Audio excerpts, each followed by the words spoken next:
کہ الیکشن کی بڑی غیر یقینی صورتحال ہے ابھی تک کی، اور بڑی ہی جو امیدوار ہیں وہ بھی گوگ مگو کی کیفیت کے شکار ہیں۔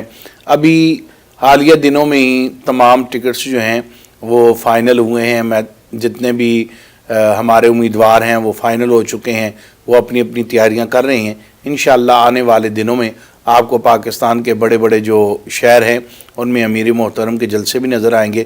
دوسرا، اس وقت جو فوگ کا فیکٹر ہے وہ بھی بہت زیادہ ہے، جنوبی پنجاب اور دیگر پنجاب کے علاقے جو ہیں وہ شدید اس سے متاثر ہیں۔ تقریباً 5 گز کے فاصلے پہ بھی انسان نظر نہیں آتا، تو ایسے ماحول میں جلسے جو ہیں وہ کافی مشکلات سے ہوں گے، لیکن اس کے باوجود ابھی امیر محترم نے سرگودا میں جلسہ کیا، بہت بڑا جلسہ تھا، اسی طرح بکھر میں بہت بڑا جلسہ آپ نے کیا، اور آج لاہور میں جو ہے بڑی شاندار ریلی ہوئی ہے۔ تو اسی طرح آج جو ہمارے پاس راولپنڈی ڈویژن کے جتنے بھی امیدواران تھے ان کا اجلاس ہوا ہے، جس میں ڈویژن بھر کے جو ضلعی مقامات ہیں وہاں پہ جلسوں کے لیے ہم امیر محترم سے ٹائم لیں گے۔ جیسے ہی وہ ٹائم اوکے کرتے ہیں اس کا باضابطہ اعلان بھی ہوگا، اور انشاءاللہ بڑے بڑے اجتماعات بھی آپ کو نظر آئیں گے۔ آزاد امیدواروں کا بہت زیادہ ایک فلو آیا ہے مارکیٹ کے اندر۔ ظاہر ہے کہ ایک پولیٹیکل پارٹی سے اس کا انتخابی نشان ان کی اپنی غلطیوں کی وجہ سے کہہ لیں یا ان کے اپنے معاملات کی وجہ سے سپریم کورٹ میں ان کا نشان جو ہے وہ واپس ہو گیا۔ تو آزاد امیدواروں کے ساتھ مقابلہ، اور کچھ آزاد امیدوار پہلے سے ہی اپنے آپ کو میدان میں ونر کینڈیڈیٹ ثابت کر کے بیٹھے ہوئے تھے۔ راولپنڈی کے اندر بھی یہی صورتحال ہے۔ نام لینا تو مناسب نہیں ہے، لیکن جن کی طرف میرا اشارہ ہے ناظرین بھی سمجھتے ہیں، آپ بھی سمجھتے ہیں۔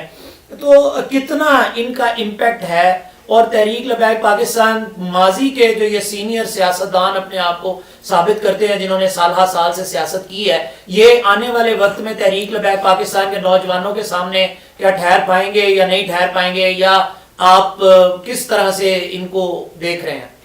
دیکھیے، جو آپ کہہ رہے ہیں نا کہ فلو جو ہے آزاد امیدواروں کا آیا ہے، وہ آیا نہیں، وہ لایا گیا ہے، اور اس میں تحریک انصاف کے جو ووٹر ہیں ان کا اب ایک بہت بڑا امتحان شروع ہو گیا ہے۔ انہیں بڑی باریک بینی سے اس بات کو سمجھنا ہوگا کہ جو لوگ پریشر برداشت کر کے اور اپنی جماعت کے ساتھ وابستگی جو ہے اسے قائم نہیں رکھ سکے، وہ الیکشن جیتنے کے بعد کیسے پریشر برداشت کریں گے، اور پھر وہ پی ٹی آئی میں کیسے شامل رہیں گے اور ان کے ساتھ ہی رہیں گے۔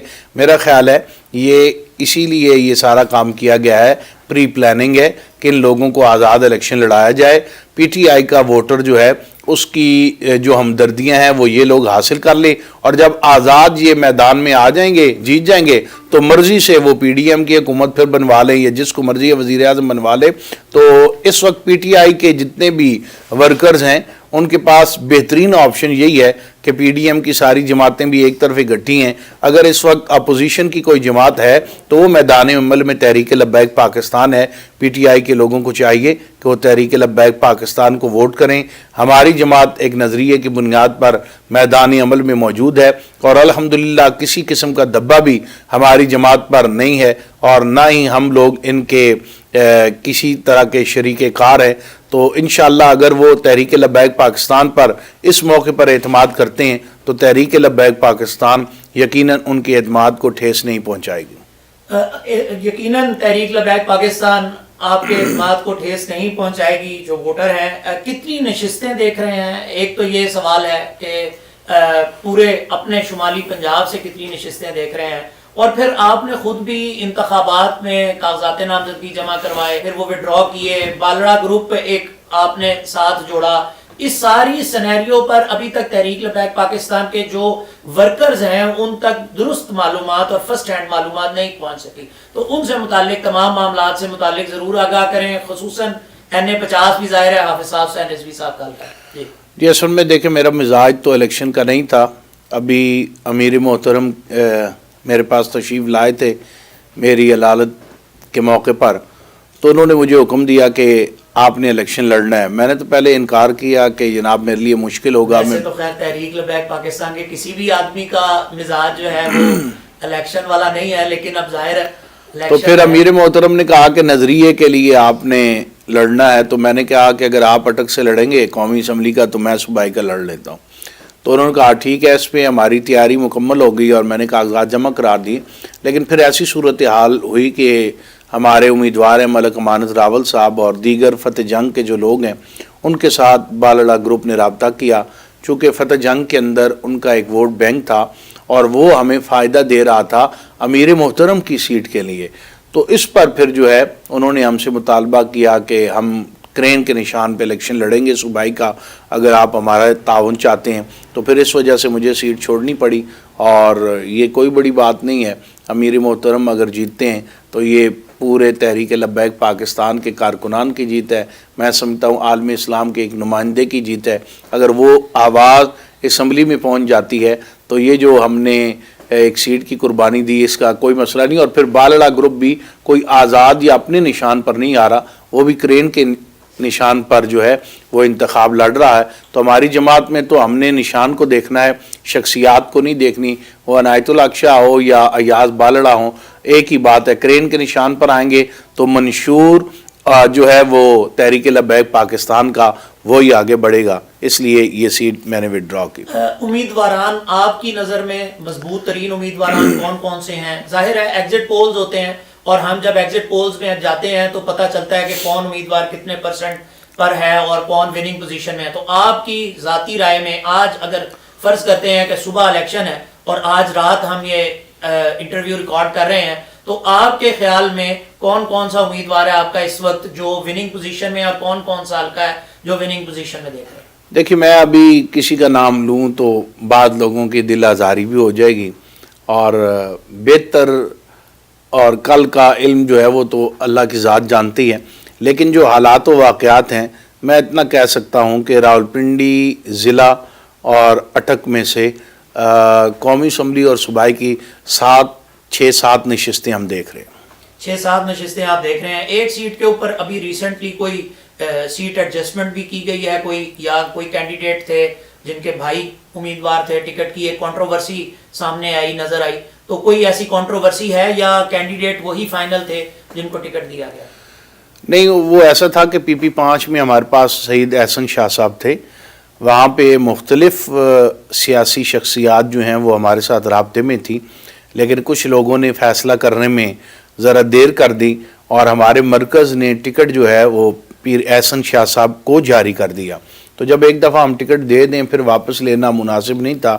تو ایسی صورتحال ڈیولپ ہوئی کہ وہاں پر عاطف شاہ صاحب جو مسلم لیگ نون کے امیدوار تھے، انہوں نے تحریک لبیک پاکستان کو جوائن کرنے کا ارادہ ظاہر کیا احسن شاہ صاحب کے ساتھ ہی، اور پھر احسن شاہ صاحب نے رضاکارانہ طور پر اپنا ٹکٹ انہیں دے دیا کہ یہ مجھ سے بہتر امیدوار ہیں اور یہاں پر بہتر مقابلہ کر سکتے ہیں. تو وہ ایک ٹکٹ ہم نے جو ہے ان کو دیا ہے، لیکن کوئی اس میں کسی قسم کا نہ کارکنان کا اختلاف ہے اور نہ ہی باقی کسی احباب کا. میجر یعقوب سیفی صاحب، تحریک لبیک پاکستان نے NA59 سے انہیں امیدوار نامزد کر دیا ہے اور وہ باقاعدہ اب تحریک لبیک پاکستان کے امیدوار ہیں. کیا کوئی کنٹروورسی ماضی میں تھی یا سب ہوکس تھی، کوئی باتیں لوگوں کی بنائی ہوئی ساری کی ساری مارکیٹ میں پھرتی رہی، آپس میں کوئی اختلاف نہیں تھا، کوئی پیار محبت تھی؟ جس طرح سے ٹکٹ دیا گیا ہے اس سے تو یہ بات ثابت ہوتی ہے کہ کوئی مسئلہ نہیں تھا، صرف کچھ لوگوں کی باتیں تھیں جنہوں نے اس کو ہک کرنے کی کوشش کی اور تحریک کو ملائن کرنے کی کوشش کی، تحریک کے اوپر الزامات لگانے کی کوشش کی. تو کیا آپ بھی یہی سمجھتے ہیں یا اس کا کوئی اور بیک گراؤنڈ بھی ہے؟ دیکھیے، ہر جگہ اچھے اور برے لوگ جو ہیں وہ ہوتے ہیں اور اپنی اپنی سمجھ کے مطابق کام کرتے ہیں. میجر صاحب جو ہیں وہ بذات خود بڑے ہی اچھے آدمی ہیں، اور کچھ ایسے مسائل تھے کہ جن کی وجہ سے کچھ مسائل ہمارے ڈویژن میں پیدا ہوئے، لیکن الحمدللہ آج میجر صاحب بھی ان لوگوں کو جان چکے ہیں کہ جنہوں نے یہ اتنی خرابی پیدا کی. وگرنہ یہ جو ہمارا درمیان میں ایک ٹائم ضائع ہوا ہے، اگر یہ ٹائم ضائع نہ ہوتا تو آج بھی الحمدللہ میجر صاحب ایک بہت اچھی پوزیشن پہ کھڑے ہیں، اور تحریک کے کارکنان جو ہیں وہ بڑی جانفشانی کے ساتھ ان کی مہم بھی چلا رہے ہیں، اور میجر صاحب بیماری کے باوجود جو ہیں وہ بڑا اچھا کام جو ہے وہ کر رہے ہیں. چونکہ ایک ادارے میں وہ رہے اور بڑی ڈسپلن زندگی ہے ان کی، تو اس طرح وہ کام لینا تو جانتے ہیں، اس میں کوئی شک نہیں. بہرحال ہمارے نزدیک جو ہے وہ نظریہ اور جماعت کا کام جو ہے وہ زیادہ عام ہے. جب ایسا موقع آیا دوبارہ تو مجھے جیسے ہی یہ پتہ چلا کہ میجر صاحب جو ہیں اگر میں ان کے پاس چلا جاؤں تو وہ جماعت کے پلیٹ فارم سے ہی الیکشن لڑیں گے، ان کی خواہش ہے، تو میں نے تو ایک لمحے کی بھی دیر نہیں کی کہ جماعت کے لیے ہم ہر ایک آدمی کے پاس جائیں گے. وہ تو ہمارے لیے قابل احترام ہے، محترم ہے، ہم نے اکٹھا کام کیا ہے اور انشاءاللہ آئندہ بھی اکٹھا کام کریں گے. فیض آباد دھرنا کیس ری اوپن ہوا، کمیشن بنا ہوا ہے، مارکیٹ میں خبر ہے کہ آپ کو بلایا جا رہا ہے وہاں پر موقف دینے کے لیے تحریک لبیک پاکستان، تو کیا کوئی ایسی بات ابھی ہے یا نہیں ہے، یا آپ جائیں گے اور موقف دیں گے؟ میڈیا کے ذریعے ہمیں پتہ چل رہا ہے جی کہ تحریک لبیک پاکستان کے جو ذمہ داران ہیں ان کو بلایا جائے گا، لیکن ابھی تک سرکاری سطح پر یا عدالت کی طرف سے ہمیں کوئی نوٹس موصول نہیں ہوا. جب ہوگا تو انشاءاللہ ہم جائیں گے اور اپنا موقف ڈٹ کر پیش کریں گے. ناظرین محترم، میں شکر گزار ہوں رکن مرکزی مجلس شورا تحریک لبیک پاکستان اور امیر شمالی پنجاب پیر سید عنایت الحق شاہ سلطان پوری صاحب کا کہ انہوں نے اپنی مصروفیات میں سے خادم کو وقت دیا. جتنے سوالات میرے ذہن میں آئے ناظرین محترم میں نے کھل کے پوچھے اور انہوں نے انتہائی شفقت کے ساتھ ان کا جواب دیا. مزید کوئی تفصیلات ہوں تو کامنٹ باکس کھلا ہے، شاہ صاحب بھی ہمارے پاس موجود ہیں، دوبارہ بھی وقت لیا جا سکتا ہے، کوئی ایسا مسئلہ نہیں ہے، لیکن انشاءاللہ ضرور گفتگو کریں گے. اپنی رائے سے ضرور آگاہ کیجیے گا. مسعود چودھری کو اجازت دیجیے. السلام علیکم ورحمۃ اللہ وبرکاتہ.